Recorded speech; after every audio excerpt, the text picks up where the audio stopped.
안녕하십니까. 안녕하세요. 하나님의 은혜와 은총이 함께하는 귀한 시길 되기를 바랍니다. 오늘 예배 참석하신 분들 하나님의 사랑 안에 녹아하는 귀한 시간 되기를 바랍니다. 지난주도 오셨고 우리는 최재훈 우리 성도님 가족 진심으로 환영하고 반갑습니다. 우리 새 영혼을 위하여 많은 기도를 부탁드리겠습니다.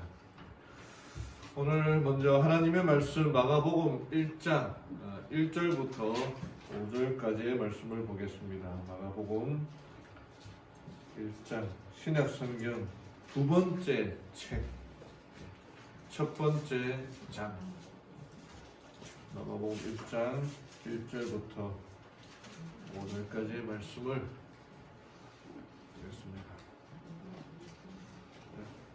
흠정력 성경으로 읽어드리겠습니다. 신약성경 67쪽입니다. 67쪽.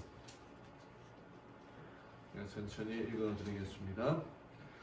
하나님의 아들 예수 그리스도 복음의 시작이라. 대언자들의 글에 기록된 바 보라 내가 내 사자를 내 얼굴 앞에 보내노니 그가 내 앞에서 내 길을 예비하리라. 광야에서 외치는 자의 소리가 있어 이르기를 너희는 주의 길을 예비하라. 그분의 행로들을 곧게 하라 한 것 같이 요한이 광야에서 침례를 주고 죄들의 사면을 얻게 하는 회개의 침례를 선포하며 온 유대 땅과 예루살렘 사람들이 그에게 나아가 자기 죄들을 자백하며 요르단 강 속에서 다 그에게 침례를 받더라. 오늘부터 마가복음을 함께 읽으면서 공부하도록 하겠습니다. 여러분들 개인적으로 또 마가복음 몇 장까지 있습니까? 이걸 또 살펴보는 분들은 교회 다닌 지 얼마 안 되시는 분들인데 16장까지 있습니다. 16장. 사복음서 중에서 제일 길까요? 짧을까요? 제일 짧은 책입니다. 마가복음. 이 마가복음의 저자는 누가일까요? 마가입니다. 마가. 잘하시네요. 누가복음의 저자는 누가일까요? 누가입니다. 누가. 교회를 다닌 지 얼마 안 되는 분들이 이제 많이 계시는데 마가복음의 저자는 마가입니다. 마가는 예수님의 12제자 안에 포함되지는 않아요. 예수님의 12제자 중에 하나였던 베드로의 통역자라 그럴까요? 이 마가는 그가 이게 성경을 보면은 아주 부잣집에서 풍요롭게 산 사람입니다. 그의 아버지의 이름은 나오지 않지만 그의 어머니가 초대 교회 성도들을 위해서 또 특별히 예수님께서 무슨 집회를 하면은 자기의 방을 내어줄 정도로 다락방 모임에 그 다락방의 주인일 정도로 아주 부유했습니다. 그래서 마가도 그 어머니의 신앙을 따라서 생활했지만 좀 부유한 그런 과정에서 자랐기 때문에 조금만 좀 어려운 일이 생겨도 포기를 처음에 젊었을 때는 쉽게 하는 그런 사람이었습니다. 그래서 마가복음 14장에 보면은요, 이 뜻하지 않게 예수님께서 잡혀서 가시는 그 길에 한 청년이 이 배 헛이불 얇은 이불 있지 않습니까? 세마포라고 되어 있는데 그 이불을 덮고 따라가다가 너 누구냐 하고 불심검문했더니 그 이불을 벗어 들고 빨가벗은 채로 도망가는 한 청년의 이야기가 나옵니다. 그래서 뜬금없이 그 청년의 이야기를 한 사람이 누굴까 하는 중에 학자들을 대부분의 의견이 이 마가였지 않나. 이 마가가 자기 집에서 예수님이 제자들과 함께 성만찬 예식하고 그다음에 그 겟세마네 동산에 갔다가 여러 가지 소동들이 있었을 때에 집에서 좀 자다가 잠기는 무슨 일인가 싶어서 그 옷도 안 입고 그 이불을 뒤집어 쓰고 따라갔다가 다시 이제 도망가는 그 장면이 마가가 아닐까 그렇게 생각하고 또 이 마가는 자기의 삼촌이 바나바였습니다. 바나바. 제1차 선교 여행, 바울의 제1차 선교 여행 때 자기 삼촌과 함께 조카가 이제 따라갔는데 선교사로 갔는데 좀 뭐 다 그런 건 아니지만 좀 부유하게 좀 살다가 선교사 생활하는 게 얼마나 힘들었습니까? 그냥 잠도 뭐 호텔 뭐 5성급 호텔에서 자는 게 아니라 그냥 뭐 진짜 이런 그런 데서 자고 막 쫓겨다니고 막 그러니까 그게 너무나 힘들어서 마가가 그부로까지 갔다가 돌아가는 그런 일이 있었고 2차 선교 여행 때 바나바는 마가를 다시 데리고 가려고 했지만 그 바울이 결사 반대해서 바울과 바나바가 교회 사이에 있어서 그 뛰어난 두 지도자가 대판 싸우고 헤어지는데 일조를 한 사람이 마가였습니다. 그러니까 마가 입장에서는 얼마나 그의 신앙에 그런 마이너스였겠습니까? 그러던 그가 한 10년 가까이 이제 지난 다음에 이제 베드로와 함께 동력해서 일을 하게 되었고 베드로의 이야기를 이 마가가 듣고 이제 그 기록을 한 게 마가복음입니다. 그래서 마가복음을 쭉 읽어보면은요 베드로의 어투가 느껴지고 베드로의 행동이 느껴지게 됩니다. 그래서 다른 마태나 뭐 누가나 요한은 예수님의 가르침이나 뭐 그런 여러 가지 또는 서론 이렇게 좀 형식을 갖춰져 있는데 마가복음은 여러분 베드로가 행동이 빨라 신중한 사람이었습니까? 행동하는 사람이었습니까? 행동하는 예, 좋게 말하면 행동하는 사람, 나쁘게 말하면은 생각도 안 하고 그냥 무대 뿌러 나가는 그런 사람이었죠. 그래서 마가복음에 그런 특징들이 많이 나타납니다. 베드로의 그냥 이 급한 성격, 그래서 특별히 뭐 곧 그리고 그런 말들이 자주 나옵니다. 특별히 곧이라는 단어는 여러분 우리가 이렇게 뭐 기도할 때 보면 좀 이렇게 준비해서 기도하면은 그런 게 없지만은 그냥 올라가서 기도하면은 또 그런 말들 많이 나오지 않습니까? 마찬가지로 이 마가복음에는 베드로의 그런 어투가 나와요. 곧 행동하는 것 그렇게 그런 것들이 볼 수 있고 또 이 마가복음은 그 대상이 로마인들이었습니다. 마태복음은 유대인들을 위해서 또 요한복음은 온 세상 사람들을 위해서인데 이 마가복음은 특별히 로마인들을 위해서 로마에서 기록해서 로마인들에게 예수님에 대한 사역을 얘기를 해줍니다. 여러 가지 뭐 용어나 단어들을 로마식으로 유대식으로 설명을 해서 다시 로마식으로 바꾸는 그런 내용들이 나옵니다. 이 마가복음의 큰 특징 중에 하나가 결론이 없어요. 16장에 가면은 9절까지 8절까지 보면은 이 예수님의 16장에 예수님이 돌아가신 다음에 여인들이 그 무덤을 찾아가서 그 무덤에서 이제 예수님의 이제 수의도 입히고 좀 그런 그걸 하려고 하는데 무덤에 가니까 예수님을 발견하지 못하고 한 흰 옷 입은 청년이 그곳에서 있으면서 제자들에게 예수님이 너보다 먼저 갈릴리로 갈 것이다. 그렇게 또 얘기하고 그 다음에 이 여자들이 몹시 놀라서 떨면서 도망가면서 아무에게도 말하지 못하였더라 하고 끝이 납니다. 이상하잖아요. 그래서 제자들이 나중에 뭐 예수님을 만나서 너희는 가서 모든 족속으로 제자들 삼아 그렇게 말을 해야 되는데 원래 마가복음 원본에는 그게 없어요. 그냥 여자들이 무서워서 아무 말도 못하고 두려워했다 하더라. 그렇게만 끝나버립니다. 근데 이제 후대에 여러분들 책에 성경에 보면은 그 각주에 보면은 9절부터 20절까지는 후대에 첨가된 사본이다. 그렇게 되어 있는데 이런 희한한 결말 부분이 있습니다.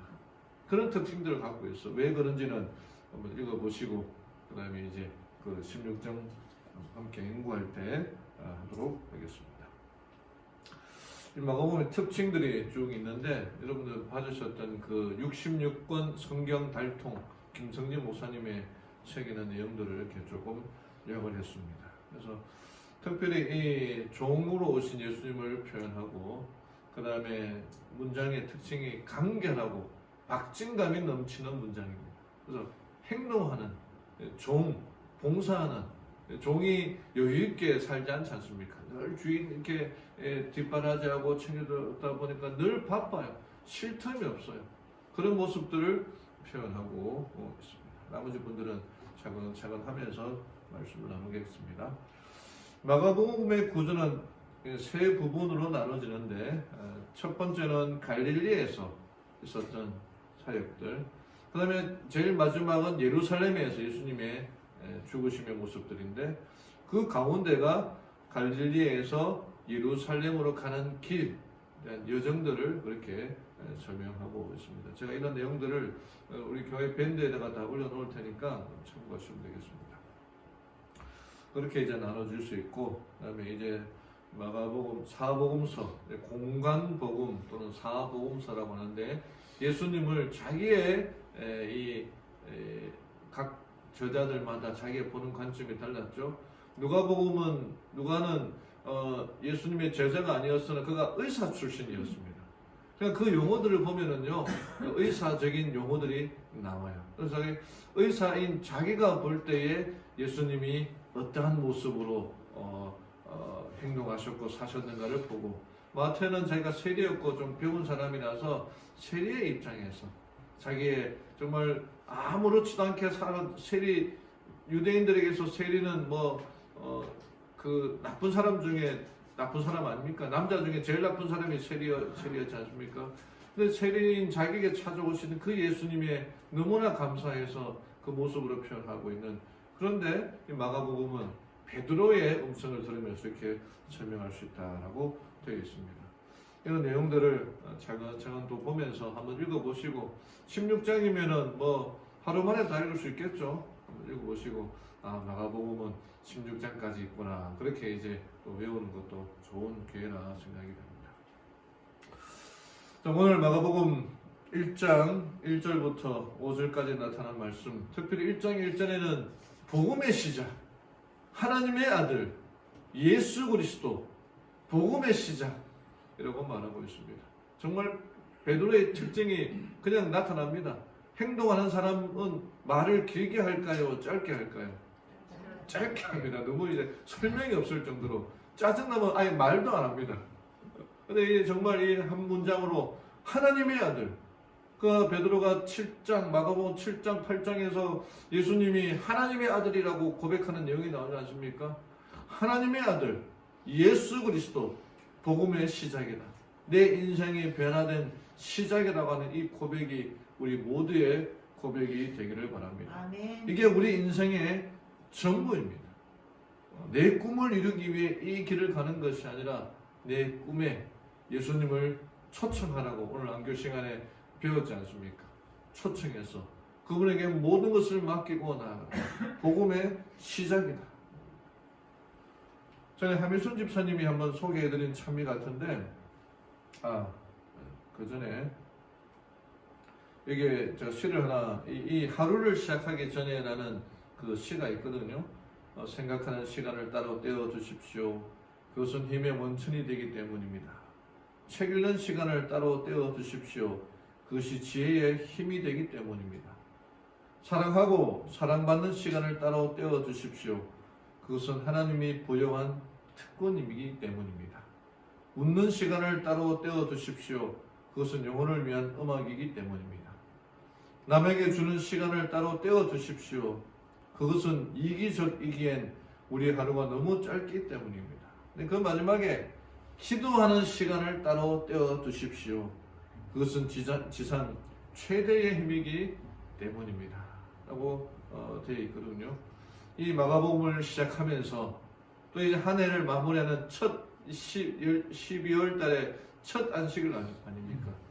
이제 한 해를 이제 또 준비를 해야 되는데, 이제 그 준비하는 이 시간에 지금부터라도 다른 여러 시간을 따로 떼어두고 기도하는 시간을 따로 떼어두므로 시작하게 되기를 바랍니다. 왜냐? 기도하는 시간이 지상 최대의 힘이기 때문에. 하나님은 우리를 시작하는 분이에요. 시작하게 만드는 분이에요. 마가는 실패의 인생을 살았습니다. 그의 삶은 풍요로웠고, 여기 제가 좀 전에도 비교하기를 그 저자가 부유한 선교사 출신이라고 제가 이 저자에 대해서 기록했거든요. 그 부유한 가운데 선교사 역할을 제대로 못했으나 그 과거의 실수와 실패를 만회하기 위하여 어쩌면 이 마가복음을 기록했는지 모릅니다. 그래서 그의 삶의 시작이기를 바랐던 것입니다. 저는 하미순 집사님이 소개한 원하고 바라고 기도합니다 라는 찬미 기억나십니까? 이게 두 찬미를 이렇게 부른데 이 세상을 살아가는 동안에 나의 힘을 의지할 수 없으니 기도하고 낙심하지 말아야 할 것은 주께서 참 소망이 되심이라. 제가 이 찬미를 들으면서 정말 마음에 와닿았고 감동받았고, 특별히 이 가사 중에 하나님의 꿈이 나의 비전이 되고 예수님의 성품이 나의 인격이 되고 성령의 권능이 나의 힘이 되기를 소망하는 그 내용이 있거든요. 제가 너무 가사가 와닿아서 그래서 뭐 기도문 쓸 때나 또는 우리 카톡에다 뭐 이렇게 옮길 때에 그렇게 이제 인용을 많이 하게 되는데 이 가사의 내용이 된다는 겁니다.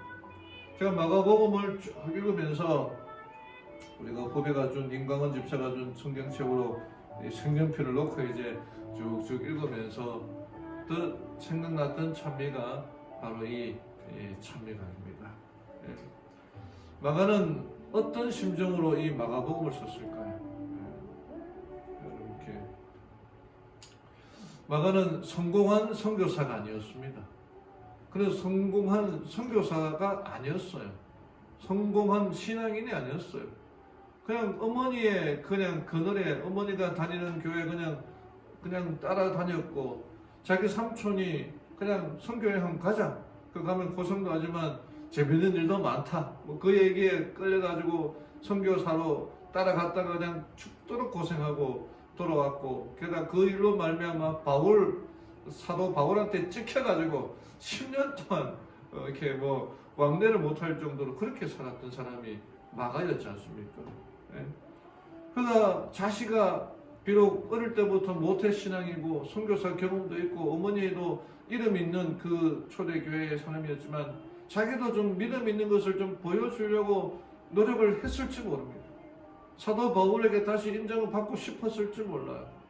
그렇게 그런 이 마가의 마음을 쭉 읽으면서 이 가사를 찬미를 생각하게 되는데, 정말 하나님의 꿈이 나의 꿈이 되고 예수님의 성품이 나의 인격이 되고, 제가 이 가사를 이렇게 보는데 성령님의 권능이 나의 능력이 되기를, 이 마가의 심정으로 한번 돌아가게 되기를 원합니다. 내 안에 살아계시고 역사하심으로 말미암아 하나님의 아들 예수 그리스도, 그 복음의 시작이 마가는 베드로를 통하여 들었던 그 베드로의 이야기가 아니라 나의 이야기가 되도록, 오늘 우리가 이 성경을 읽을 때 마가복음 이야기가 마가의 이야기가 된 것처럼 이 마가복음 이야기가 오늘 나의 이야기가 되기를 간절히 바랍니다. 그래서 복음의 시작이 바로 예수 그리스도라는 사실을 비명심하고 우리의 인생의 시작이신 예수님으로 살아가게 되기를 원합니다. 첫 번째로 우리가 배울 수 있는 것은요, 복음의 시작은 하나님의 아들 예수 그리스도입니다. 하나님의 아들 예수 그리스도, 복음의 시작이라. 이 마가복음의 이 서론 부분은요, 마가복음의 서론이자 결론이고 다른 모든 사복음서의 서론이자 결론입니다. 하나님의 아들 예수 그리스도가 우리의 복음의 시작, 복음 자체가 복된 소식이 아닙니까? 나에게 기쁜 소식의 시작이라는 것입니다. 예수님이 오기 전에는 이 이스라엘 백성들에게는 기쁜 소식이 없었어요. 말라기서를 끝으로 400년 가까이 선지자가 없습니다. 그들에게 권면하고 권해주고 새로운 길로 인도해주고 자기들이 잘못된 길을 갈 때 책망하는 그런 선지자가 없었습니다. 400년이 지난 다음에 침례 요한이 나타나서 주의 길을 예배하는 기별을 전했고 메시아가 온다는 그 기별을 전해드렸을 때 그것이 그들에게 복음이었다는 것입니다. 누가복음 3장 23절에 예수께서 가르치심을 시작할 때에 30세쯤 되니라 했는데 예수님이 오심이 그들에게 인생의 시작이었고 그들의 삶이 바뀌게 된 것처럼 오늘 우리의 삶도 바뀌어야 되는 겁니다. 복음의 시작은 개인의 삶에서부터 변화되기 시작하는 겁니다. 여기 베드로는 복음이신 예수님을 만남으로 그의 인생이 완전하게 바뀌었습니다. 그냥 고기 잡아서 하루하루 살아가고 좀 더 큰 배를 사고 좀 더 큰 배를 사고 좀 더 좋은 거물을 사서 고기잡이를 하는 게 그의 인생의 목적이었을 겁니다. 그의 인생이 바뀌게 되었어요. 한 이야기를 들었는데 한 거지가 있었습니다. 매일 앞에 이렇게 동냥하는 그 거지가 불쌍해서 어떤 사람이 지나가다가 좀 새롭게 살으라는 의미로 돈 10만 원을 그 거지에게 주고 갔습니다. 그리고 그 거지가 어떻게 하나 그 10만 원 가지고 어떻게 하나 살펴보니까 그 거지가 처음으로 그 10만 원 갖고 무엇을 샀는 줄 아십니까? 동냥할 때 필요한 그 깡통을 바꾸었다고 합니다. 어떻게 생각하십니까? 참 무서운 이야기죠. 자기의 그 직업의 밥벌이를 그 10만 원 갖고 다른 일을 하기 위한 그렇게 돈을 쓴 것이 아니라 그 거지 생활 유지하기 위하여 깡통을 바꾸는 그 이야기가 어쩌면 우리 이야기가 될 수도 있다는 것입니다. 하나님께서 우리에게 복음의 시작이라 주셨는데 무엇을 바꾸려고 하고 계십니까? 베드로는 그의 인생이 완전히 바뀌게 되었습니다. 세관 앉아있던 마태는 예수님을 만남으로 그의 삶이 바뀌게 되었어요. 전성에 의하면은 예수님께서 마태를 불렀을 때에 그가 가지고 있던 그 장부, 그가 이제 돈 받아야 될 장부 아닙니까? 그 장부, 그 다음에 그 장부를 기록하는 펜들이 있는데 그 모든 것들을 다 버리고 펜 하나만 들고 쫓아왔다고 합니다. 그리고 그 돈 받을 장부, 빌려준 장부 다 버리고 그 쓰던 그 펜으로 마태복음을 기록하였다고 합니다. 그의 인생이 예수님으로 말미암아 시작이었던 겁니다. 무화과 나무 아래서 나사렛에서 거룩한 이가 나올 수 없다고 했던 그 나다나엘이 예수님을 만남으로 그의 인생이 바뀌게 되었고, 율법이 제일인 줄 알았던 그 바울이 예수님을 만남으로 그의 인생이 사도 바울이 되게 되었던 것입니다. 우리도 그렇게 바뀌어야 됩니다. 제가 앞에도 얘기했지만은 이 마가복음 14장 51절 52절에 한 청년의 이야기, 벗은 몸에 베옷 이불을 두르고 예수님을 따라가다가 물에게 잡힌 이 사람은 마가였습니다. 그의 신앙의 모습을 그냥 그대로 얘기하는 거죠. 베드로가 이 얘기를 해준 것이 아니라 자기의 이야기를 거기다 넣은 거예요. 자기의 신앙이, 자기의 믿음이 그냥 뜨거운 것도 아니고 차가운 것도 아니고 그냥 따라가다 했던 그의 인생이, 그의 신앙을 보여주는 겁니다. 또 사도행전 13장에 자기 요한의 마가라 하는 요한인데, 그가 버가에 이르렀을 때에 얼마 1차 선교여행 얼마 고생하지 않았는데 이 마가는 더 이상 이 선교사 생활이 너무나 힘들어서 거기서 다시 집으로 돌아가는 그 일이 일어나게 됩니다. 근데 이 마가가 그의 신앙이, 그의 믿음이 베드로를 통하여 함께 동력함으로 말미암아 예수님에 관한 이야기를 들으면서 그의 삶이 바뀌게 됩니다. 디모데후서 4장 11절에 누가만 나와 함께 있느니라 내가 올 때에 마가를 데리고 오라. 그 바울이 그토록 싫어했던 마가를 자기의 동력의 일에 필요하다고 마가를 데리고 오라고 영적 아들 디모데에게 보내는 편지에 그의 이름이 적혀 있습니다. 또 베드로도 택하심을 함께 받은 바벨론에 있는 교회가 너에게 무난하고 내 아들 마가도 그리하니라 해서 마가를 자기의 영적 아들로 이렇게 삼는 모습들을 볼 수가 있는 것입니다. 마가는 우리로 하여금 비록 처음에는 실패했다 하더라도 그의 삶이 복음을 통해서 예수 그리스도를 통해서 바뀌어질 수 있음을 보여주는 좋은 기관인 것입니다. 우리도 다시 예수 그리스도를 말미암아 시작해야 된다는 거죠. 제가 또 한번 들었던 이야기인데, 이 레오나르도 다빈치가 43살에 이탈리아 밀라노의 로드비공으로부터 최고의 만찬을 그려달라고 부탁을 받습니다. 그래서 예수님이 가운데에 계시고 그 제자들이 이제 장 옆으로 이렇게 있는 6명씩 앉아있는 제자들의 그림을 그렸고, 여기가 나타나 있지 않습니다만 예수님이 그 은잔을 처음에는 그렸던 그림에는 은잔을 이렇게 그려 놓았던 그림이었습니다. 몇 년 몇 달 동안 고생해서 그 그림을 이제 친구들에게 좀 보여주기 위하여, 공개하기 위하여 지인들을 초청했고, 드디어 이 천이 딱 벗겨지자 그 친구들이, 지인들이 감탄을 했습니다. 그리고 한 친구가 너무나 정말 사실적으로 그려서 얘기하기를, 정말 대단하다, 정말 잘 그렸다 그러면서 예수님이 들고 있는 저 은잔을 봐라고, 얼마나 정말 진짜처럼 그려지지 않았냐고 그렇게 얘기를 하니까, 그때 이 레오나르도 다빈치가 그 은잔을, 붓을 들어서 은잔을 이렇게 뭉개버리고 말았습니다. 그 사람들이 깜짝 놀랐습니다.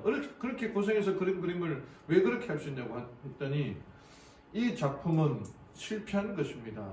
나는 여러분의 시선이 예수의 얼굴에 집중되기를 원했습니다.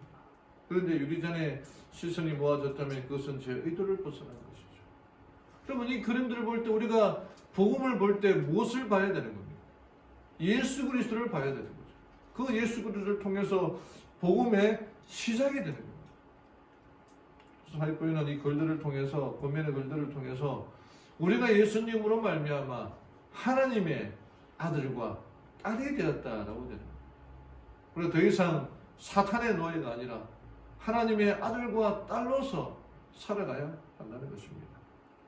이제 복음의 시작으로 말미암아 하나님의 아들, 딸답게 살아가는 우리 성도님들 되기를 간절히 바랍니다. 두 번째는 예수님은 하나님의 아들이다. 하나님의 아들 예수 그리스도.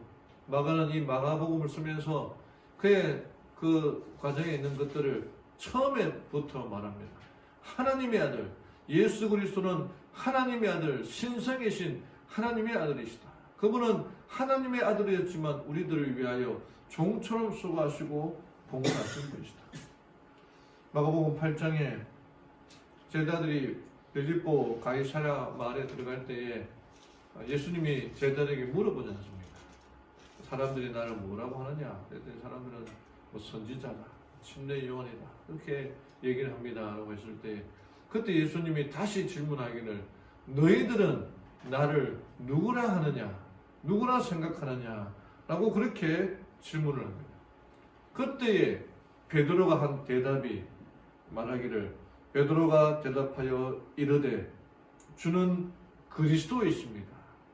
침례 요한이 얘기했고 성경에서 예언했던 메시아, 기름 부음 받은 자 그리스도이십니다. 그렇게 고백했습니다. 하나님의 아들 예수 그리스도라 고백한 것이죠. 하이포이는 시대 소망에서 베드로가 고백한 진리는 신자의 신앙의 기초이다. 그것은 그리스도께서 친히 영생이라고 선언하신 진리인 것이다. 진리를 얘기해요. 우리가 하나님의 아들을 누구라고 고백해야 되는 겁니다. 예수님을 누구라고 고백해야 되는 겁니다. 하나님의 아들이시다. 그분이 나에게 역사하셨고 나를 선한 길로 인도하신다라고 고백해야 되는 것입니다. 그리스도라는 이름은 갑자기 뚝 떨어진 이름이 아니에요. 우리로 하여금 엄청난 변화와 변혁의 삶을 살도록 하나님께서 인도하신 그 이름이라는 것입니다. 정동희 집사라는 분이 있습니다.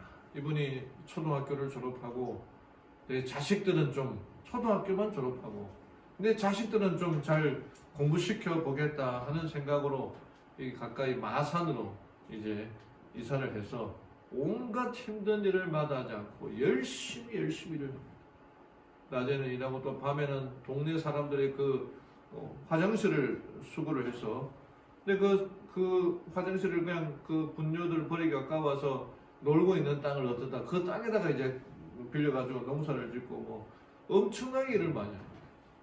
사람들에게 연탄도 팔고 쌀 장사도 하고, 그러다 보니까 장사가 열심히 잘 되니까 쌀 장사하는데 종업원이 한때는 11명까지 늘 정도로 엄청나게 돈을 벌게 됩니다.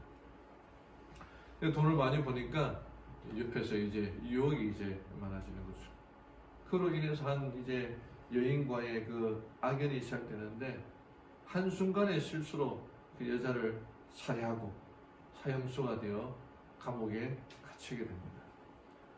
이 사람이 40살, 40대 초반에 이제 사형수가 되어서 교도소에 들어가는데 그 교도소에 들어가는 그날 3명의 사형수가 죽는 것을 보게 됩니다. 한 사람은 여자였고 2사람은 남자였는데 한 사람은 사형집행장에 안 들어가려고 막 이렇게 막 발악을 하다가 교도관에 끌려가서 죽게 되었고 또 한 사람은 바보처럼 그냥 실성해서 그냥 침을 뚝뚝 흘리면서 그냥 들어가서 그냥 죽게 되었고 근데 나머지 한 사람은 25살 난 젊은 청년인데 이 청년은 자기 방에서 나오면서 찬미를 부르면서 찬양을 부르면서 지나가더라는 거예요.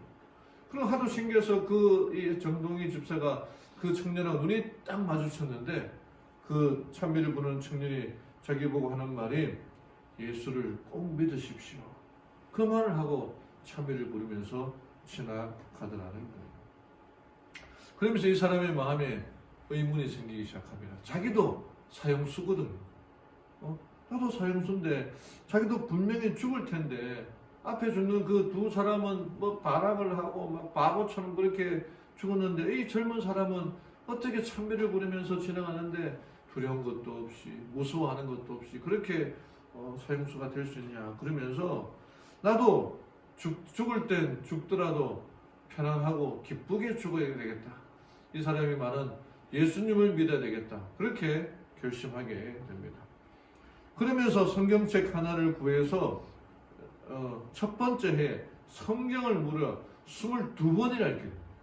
그냥 성경을 그가 고백하기를 밥 먹는 것보다 하나님 말씀을 통해서 얻는 이 기쁨에 더 배가 불렀다라고 그렇게 고백했고 그게 읽다 보니까 이제 죽을 때 죽더라도 편안하게 기쁘게 죽을 수 있겠다 그렇게 됐습니다.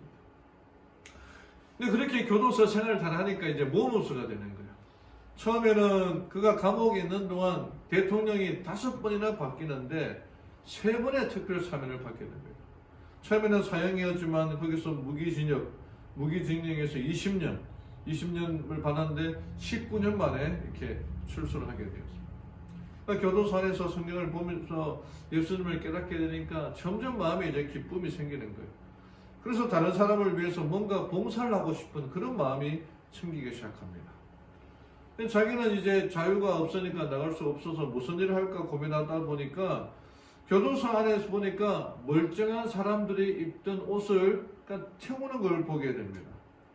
그래서 교도관을 만나서 저 아까운 옷 태우지 말고 자기가 빨아서 그를 양로원이나 구황원에 보내겠다. 뭐 그렇게 이제 해서 허락을 받게 되고 시간이 나면은 빨려나게 됩니다. 그거를 빨아갖고 말려서 비닐에 넣어서 이제 보냈는데 그냥 보내게 또 뭐 하니까 성경 구절 딱 기록해가지고 이렇게 넣게 됩니다.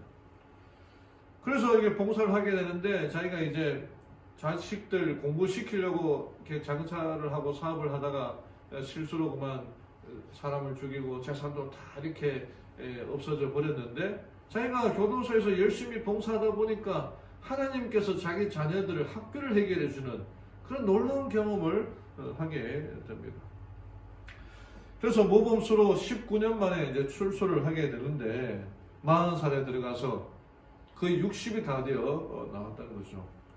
그래서 나오자마자 그가 감옥에서 나올 때 350만을 벌었는데 그 번 돈을 가지고 양로원을 찾아다니면서 경로잔치를 하는 거예요.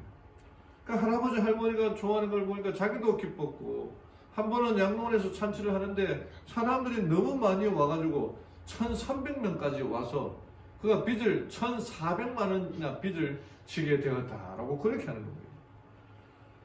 그렇게 이 경로잔치를 하고 오니까 그 아내가 말하기를 빚을 또 1,000만 원 넘게 빚을 지니까 이제 그만하고 다시 교도소나 들어가세요. 이렇게 얘기를 하더라는 거예요. 그 부인이. 근데 갑자기 무슨 생각이 들었는지 자기가 할아버지 할머니한테 점심 식사 한 끼 해드리고 경로잔치를 베푼 것 같았는데 성경 말씀을 보니까 한 사람에게 지극히 작은 자 한 사람에게 한 것이 예수님께 한 것이다라는 그 구절이 또 오더라는 거예요. 그 자기가 할머니 할아버지한테 식사를 대접한 게 아니라 예수님께 식사를 대접했다 라는 사실을 깨닫게 되니까 너무나 큰 감동이 밀려왔다는 것입니다. 그가 이렇게 고백합니다. 예수님으로부터 사랑을 받아보면은 사람에게 대접하는 것이 아니라 하나님을 대접하는 것인데 왜 기쁘지 않겠습니까? 그렇게 고백합니다. 예수님으로부터 사랑을 받아보면은 제 마음을 알게 됩니다. 그의 인생이 복음이 들어감으로 말미암아 바뀌게 되었고 변화가 되었다는 거죠. 죽음 앞에서 제가 만나는 것은 천국이었습니다. 주님이 제게 행하신 것은 기적이었습니다. 죽을 수밖에 없었던 사람이 이렇게 감사와 기쁨으로 살아가는 것, 조금씩 변화되어 가는 것, 이것이 기적이 아니고 무엇이었겠습니까? 마가복음을 기록한 마가가 하나님의 아들 예수 그리스도 복음의 시작이라고 고백한 그 이유가 자기도 이렇게 나쁘게 살진 않았지만 그래도 믿음 안에 좀 살았는데 제대로 믿음 생활을 하지 못했던 그 자기의 생활을 반성하면서 하나님의 아들로 말미암아 자기의 인생이 변화되었다는 것을 고백하는 그 고백 문구였다는 거예요. 이 마가의 고백이 우리 모두의 고백이 되기를 간절히 바랍니다. 하나님의 아들로 고백하고 예수 그리스도 하나님의 아들임을 고백하고 그분으로 말미암아 복음의 시작이 되었고 나의 새로운 인생의 시작이었음을 고백하는 우리 모든 성도님들 되기를 간절히 바랍니다. 마지막으로 여기에 침례 요한의 일이 나옵니다. 대언자들의 기록된 바 보라 내가 내 사자를 내 얼굴 앞에 보내노니 그가 내 앞에서 내 길을 예비하리라. 광야에서 외치는 자의 소리가 있어 이르기를 너희는 주의 길을 예비하라. 그분의 행로들을 곱게 하라 한 것 같이 요한이 광야에서 침례를 주고 죄들의 사면을 얻게 하는 회개의 침례를 선포하며 잘 아시는 대로 우리가 쇠천사의 기별을 전하는 건 우리의 역할입니다. 우리가 다시 예수님의 재림을 준비하는 우리들이 해야 할 엘리야의 심령으로 전해야 될 그 기별을 우리가 갖고 있지 않습니까? 우리가 바로 제2의 침례 요한의 사역을 해야 되지 않습니까? 이 마지막 때에 엘리야의 심령이란 어떤 것을 말합니까? 여기 보면은 열왕기상 18장에 보면은 그가 갈멜산에서 자기의 이 이스라엘 백성들을 모아놓고 한 피를 토하는 설교가 바로 엘리야의 심령입니다. 너희가 어디까지 머뭇머뭇하면서 어느 때까지 둘 사이에서 머뭇머뭇하렸느냐? 여호와가 만일 하나님이면 그를 따르고 바알이 만일 하나님이면 그를 따를지느냐 하니 하고 백성에게 얘기하는 것. 엘리야의 심령이라는 거죠. 심정으로 얘기하는 겁니다. 우리가 누구를 따를 것인가? 하나님을 따를 것인가? 사단을 따를 것인가? 그때에 하나님을 따르려고 피를 토하는 마음으로 소리쳐야 하는 게 바로 우리의 사역이고 할 일이라는 것입니다. 지금 코로나로 여러 일들이 지금 이 세상이 난리가 아닌데 다시 그 거리두기가 좀 제한되고 전에는 외국 갔다 오면은 격리하는 기간이 없었는데 다시 지금 격리하는 기간이 또 생겼지 않습니까? 그러면서 또 우리 교회에서 코로나 백신을 맞는 게 이 짐승의 표를 받는 거다라고 가르치는 사람들이 또 생겨나기 시작했어요. 성경을 좀 제대로 알아야 되는데 전에 이 각시대 연구하면서 전에는 우리가 13천사의 기별을 전해야 된다 해서 얘기했는데 지금은 계시록 18장에 힘센 천사의 기별을 전할 때예요. 점점 때가 점점 다가오고 있습니다. 그리고 일요일 효험령 은혜의 시기가 끝나는 그때가 되는데 이 짐승의 표를 받는다는 건 마지막 때와 거의 같이 일어나는 거예요. 근데 이런 일들이 어떤 일이 일어나는 시대냐? 온 세상은 무수한 음성으로 경고를 받을 것이다. 이적들이 일어나고 병자들이 고침을 받게 될 것이며 표적과 기사들이 믿는 사람에게 따를 것이다. 지금 이런 때 일어나면서 짐승의 표를 받느냐 하나님의 표를 받느냐가 결정이 되는 겁니다. 근데 지금은 아직 그런 이 무수한 음성으로 경고받는 음성이 아직 없어요. 우리가 경고를 해야 되는데 음성이 들리지 않습니다. 그런 경고할 때 수많은 이적과 기사들이 일어나야 되는데 그 일들이 곧 일어나게 될 거예요. 우리가 정말 잘못된 생각에 빠져서 뭐 이런 지역적인 문제, 사실 뭐 짐승의표를 받는 것, 이게 백신을 맞는 것하고 뭐 관계를 맺으면 맺을 수 있겠지만 좀 더 큰 모습으로 봐야 된다는 거예요. 마지막 때에 대한 경고의 기별이 전해야 될 사명이 우리들에게 있는데 그 사명을 전하지 않고 있다는 거예요. 짐승의 표를 받느냐 안 받느냐 그 문제가 우리가 관심을 갖는 게 아니라 우리가 가진 이 기별을 무슨 음성으로 경고하고 있느냐 하지 않느냐 거기에 초점을 맞춰야 되는 것입니다. 정말 이 마지막 때가 다가올수록 우리의 해야 할 일들이 더 큰 음성으로 전파되어야 될 것입니다. 전쟁이 치열하게 벌어지고 있는 한 전쟁터에서, 그리고 한 전투에서 한 부대가 완전히 포위되어 지극히 불리한 상황이 되었습니다. 모든 병사가 죽음을 예상하고 침통한 분위기가 흐르고 있는 그때에 지휘관이 앞으로 나와서 그 병사들 앞에서 줄을 쭉 끈 다음에 이렇게 말했습니다. 누구든지 나와 함께 싸워 죽고자 하는 사람은 이 선 너머로 넘어오라. 그러나 만약 집으로 돌아가기를 원하는 사람은 그 자리에 남아있어라.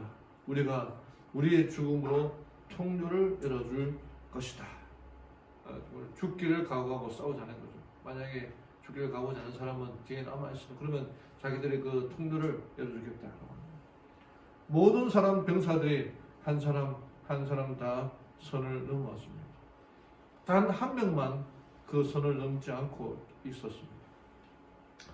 그때 마지막 한 사람이 그 선 바깥에 넘어서 넘어오지 않고 있었는데 모든 병사들이 다 그를 쳐다봤습니다. 하지만 그 병사가 넘어오지 않았던 이유는 스스로 넘어올 수 없었기 때문입니다. 두 다리는 절단되고 팔은 부러진 병사였습니다. 그때 그 병사가 울부짖으면서 이렇게 얘기했습니다. 장군님, 저도 싸울 것입니다. 그 선을 제 뒤로 옮겨 주십시오. 제 뒤에 걸어 주십시오. 나도 전우들과 함께 마지막 순간까지 함께 할 것입니다. 그 선 안에 있는 모든 장면은 하나가 되었고 마지막 순간까지 그 전투에서 죽음까지 기꺼이 받아들임으로 드리는 결심을 하게 되었고, 당연히 죽을 수밖에 없었고 패배할 수밖에 없었던 그 전투는 그들의 승리로 돌아가서 남은 자들은 다시 복귀할 수가 있었습니다. 사랑하는 우리 성도 여러분, 우리가 해야 할 사명이 있어요. 그게 마가가 전한 복음의 하나님의 아들 예수 그리스도 복음의 시작을 얘기해야 됩니다. 침례 요한이 전한 그 기별이 우리 모두의 기별이 되어야 됩니다. 이 기별을 전하는 일에 있어서 기별을 전함으로 말미암아 마지막 사명을 이루게 될 것입니다. 마가는 침례 요한의 기별이 우리들의 기별이 되어야 함을 얘기하고 있습니다. 그 기별들을 우리가 전하지 않으면 누가 전할 수가 있겠습니까? 그 기별들 어려운 기별이 아닙니다. 복음의 시작은 예수 그리스도, 그분으로 말미암아 나의 삶이 변화되고 바뀌었다. 예수님을 하나님의 아들로 받아들이고 고백하는 것이 이 복음의 시작이고 복음을 전하는 사명이 되는 것입니다. 침례 요한의 사역이 우리의 사역이 되어야 돼요. 행동하는 신앙인으로 변해져야 됩니다. 엘리야의 그 심정으로 말씀을 전하는 일들이 우리들에게 일어나야 됩니다. 우리는 정말 잘못된 일에 이 세상의 마지막을 지켜보고 있지는 않습니다. 하나님의 복음이 전해지고 경고의 음성이 들려져야 할 때에 우리가 교회 안에서 이게 이단이니 이게 짐승이 편이 백신이 편이 그런 논쟁할 때가 아닌 것입니다. 마가는 베드로의 사역을 통해서 행동하는 신앙, 행동하는 예수님에 대한 모습들을 보여주고 있습니다. 우리도 행동함으로 하나님의 사랑과 하나님 은혜를 전하며 살아가는 우리 모든 성도님들 되기를 바라며 오늘 말씀을 마치겠습니다. 아멘.